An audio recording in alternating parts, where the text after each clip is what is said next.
জালেমের সংজ্ঞা দিতে গিয়ে কোরআনুল কারীমের 2 নম্বর সূরা বাকারার 229 নম্বর আয়াতের মধ্যে চমৎকার করে জানিয়ে দেন, ওয়া মাইয়াতাআদ্দা হুদুদাল্লাহি ফাউলাইকা হুমুজ জালিমুন।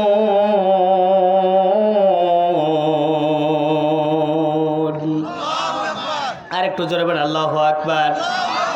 আল্লাহ পাক চমৎকার করে বললেন, যারা আল্লাহ তাআলার সীমারেখা সমূহ দিয়া বর্ডার সমূহ বিধান সমূহ যারা লঙ্ঘন করবে, যারা বিধানকে লঙ্ঘন করবে, চলবে, ওভারটেক করে চলবে, তারাই হলো স্পষ্ট প্রকাশ্য তারা জালেম।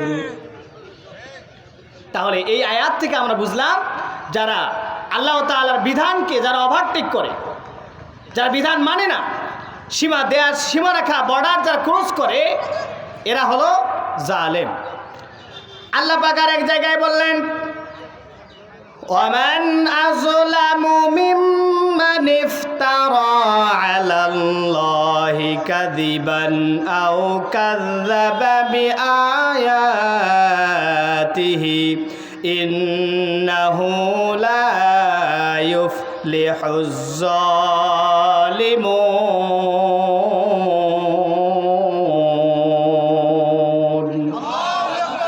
আল্লাহ পাক জানিয়ে দিলেন, তার চাইতে আর বড় জালেম কে হতে পারে? তার চাইতে বড় জালেম আর কে হবে? যে আল্লাহ তাআলার দেয়া বিধানকে যারা অস্বীকার করে, আল্লাহ তাআলার ব্যাপারে মিথ্যা প্রতিপন্ন করে, আল্লাহ তাআলা যে দেয়া সীমারেখা দিয়েছেন, যে বিধান দিয়েছেন, যে কিতাব দিয়েছেন, যে আয়াতগুলো দিয়েছেন, যে নিদর্শনগুলো দিয়েছেন, এটাকে যারা অস্বীকার করে, আর তারাই হলো স্পষ্ট জালেম।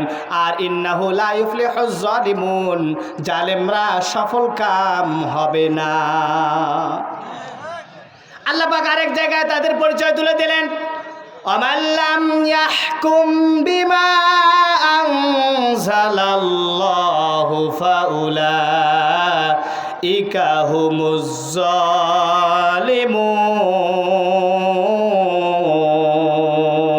জালিমুন। আল্লাহ পাক চমৎকার করে বললেন, ওয়ামান লাম ইয়াহকুম, যে ব্যক্তি, যে বা যারা আমার দেয়া বিধান বাদ দিয়ে, আমার দেয়া সংবিধান বাদ দিয়ে, কোরআন বাদ দিয়ে যারা বিচার ফয়সালা করে, রায় দেয়, ঘোষণা করে, যারা বিচার মীমাংসা করে, যারা বিবাদ মীমাংসা করে, সমাধান করে দেয়, তারা আমার কোরআন বাদ দিয়ে যারা বিবাদ মীমাংসা করে, তারা হলো প্রকাশ্য জালেম। ঠিক কি না? তাহলে আমরা জালেমের সংজ্ঞা কোরআন থেকে বুঝলাম যে জালেম হলো যারা আল্লাহ তাআলার বিধানকে যারা ওভারটেক করে, তারাও জালেম।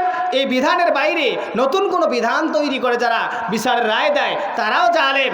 আর যারা আল্লাহ তাআলার ব্যাপারে মিথ্যা প্রতিপন্ন করে, যারা আল্লাহ তাআলার আয়াতকে যারা অস্বীকার করে, তারা হলো প্রকাশ্য জালেম।